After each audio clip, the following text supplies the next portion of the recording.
Reginald's Christmas by Saki. Reginald on Christmas presents. "I wish it to be distinctly understood," said Reginald, "that I don't want a George, Prince of Wales prayer book as a Christmas present.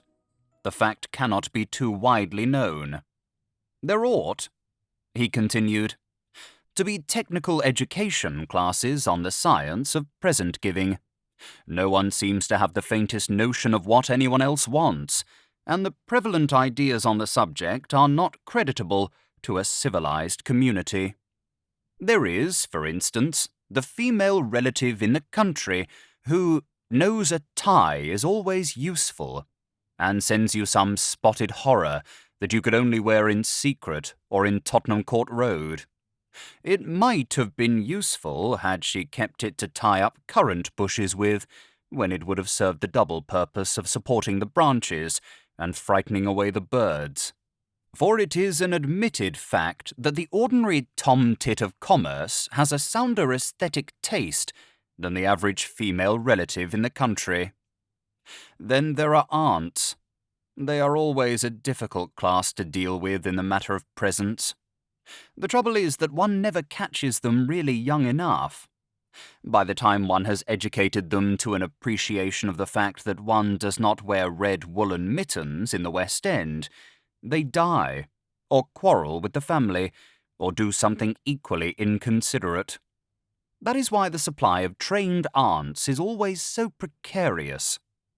There is my Aunt Agatha, par exemple, who sent me a pair of gloves last Christmas, and even got so far as to choose a kind that was being worn and had the correct number of buttons. But they were 9s. I sent them to a boy whom I hated intimately.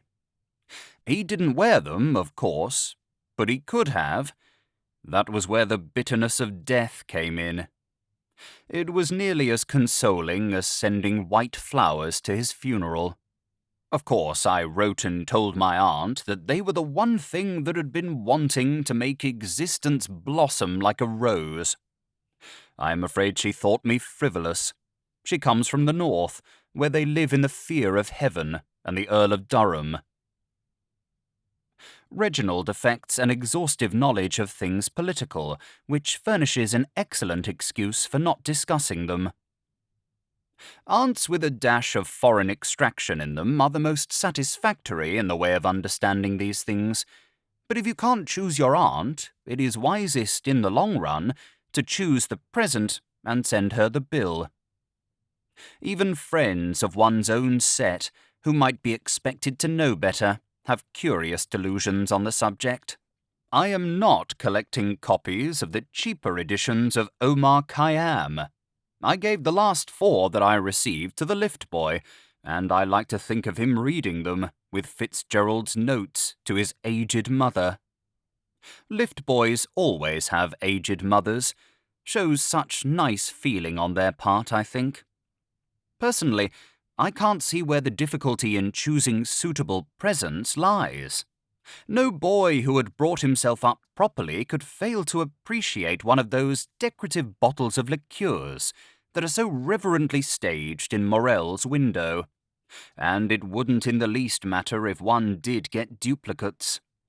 And there would always be the supreme moment of dreadful uncertainty whether it was crème de menthe or chartreuse, like the expectant thrill on seeing your partner's hand turned up at bridge. People may say what they like about the decay of Christianity. The religious system that produced green chartreuse can never really die. And then, of course, there are liqueur glasses, and crystallized fruits, and tapestry curtains, and heaps of other necessaries of life that make really sensible presents. Not to speak of luxuries such as having one's bills paid, or getting something quite sweet in the way of jewellery. Unlike the alleged good woman of the Bible, I'm not above rubies. When found, by the way, she must have been rather a problem at Christmas time. Nothing short of a blank cheque would have fitted the situation. Perhaps it's as well that she's died out. The great charm about me," concluded Reginald, "is that I am so easily pleased. But I draw the line at a Prince of Wales prayer book." Reginald's Christmas Revel. "They say," said Reginald, "that there's nothing sadder than victory, except defeat. If you've ever stayed with dull people during what is alleged to be the festive season, you can probably revise that saying. I shall never forget putting in a Christmas at the Babwolds. Mrs. Babwold is some relation of my father's, a sort of to-be-left-till-called-for cousin, and that was considered sufficient reason for my having to accept her invitation at about the 6th time of asking. Though why the sins of the father should be visited by the children. You won't find any notepaper in that drawer. That's where I keep old menus and first night programmes. Mrs. Babwold wears a rather solemn personality and has never been known to smile, even when saying disagreeable things to her friends or making out the stores list. She takes her pleasures sadly.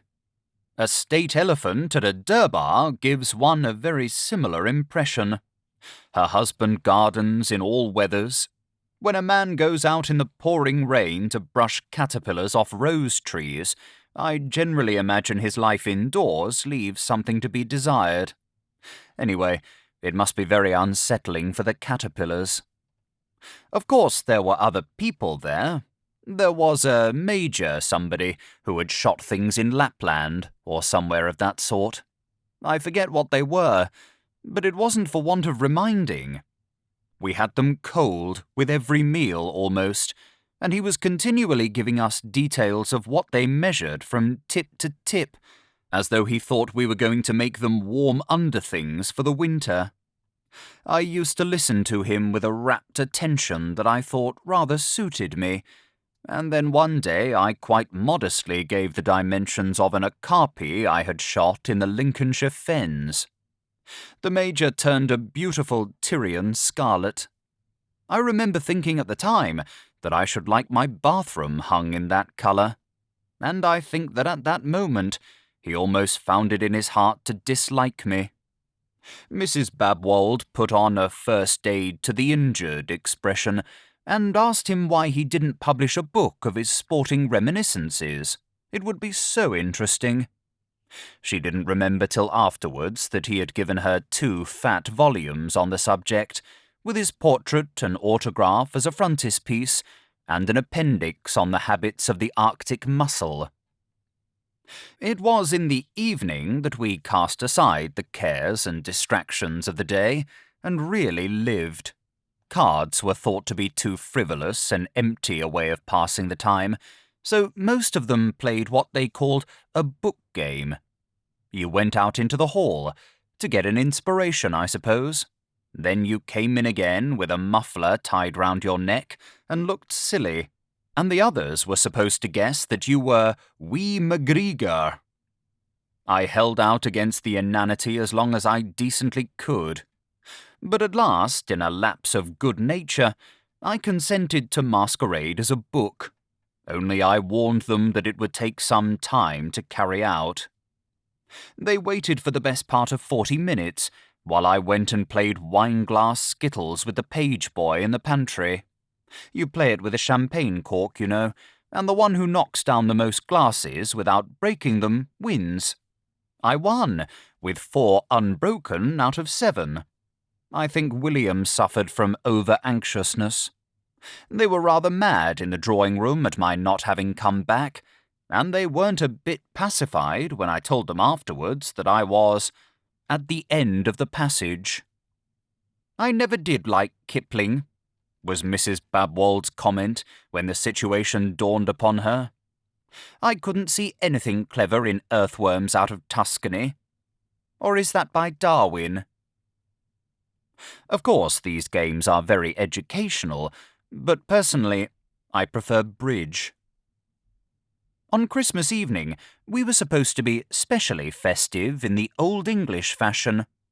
The hall was horribly draughty, but it seemed to be the proper place to revel in, and it was decorated with Japanese fans and Chinese lanterns, which gave it a very Old English effect. A young lady with a confidential voice favoured us with a long recitation about a little girl who died, or did something equally hackneyed, and then the Major gave us a graphic account of a struggle he had with a wounded bear. I privately wished that the bears would win sometimes on these occasions. At least they wouldn't go vapouring about it afterwards. Before we had time to recover our spirits, we were indulged with some thought-reading by a young man whom one knew instinctively had a good mother and an indifferent tailor. The sort of young man who talks unflaggingly through the thickest soup and smooths his hair dubiously as though he thought it might hit back. The thought-reading was rather a success. He announced that the hostess was thinking about poetry, and she admitted that her mind was dwelling on one of Austen's odes, which was near enough.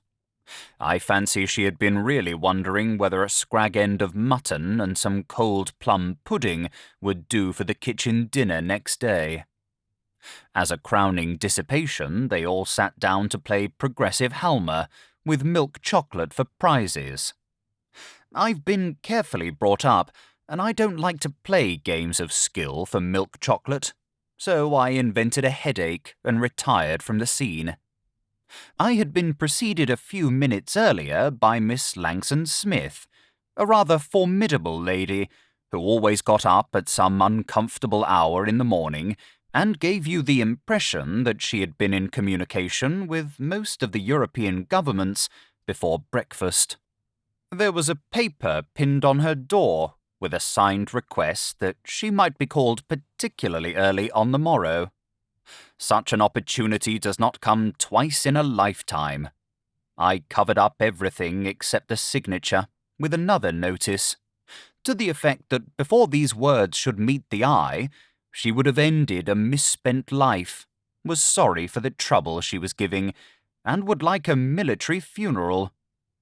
A few minutes later, I violently exploded an air-filled paper bag on the landing and gave a stage moan that could have been heard in the cellars. Then I pursued my original intention and went to bed. The noise those people made in forcing open the good lady's door was positively indecorous. She resisted gallantly, but I believe they searched her for bullets for about a quarter of an hour, as if she had been an historic battlefield. I hate travelling on Boxing Day, but one must occasionally do things that one dislikes. Thank you for listening to Reginald's Christmas by Saki. If you have enjoyed this audiobook, please consider subscribing and leaving a like to help in the making of future audiobooks.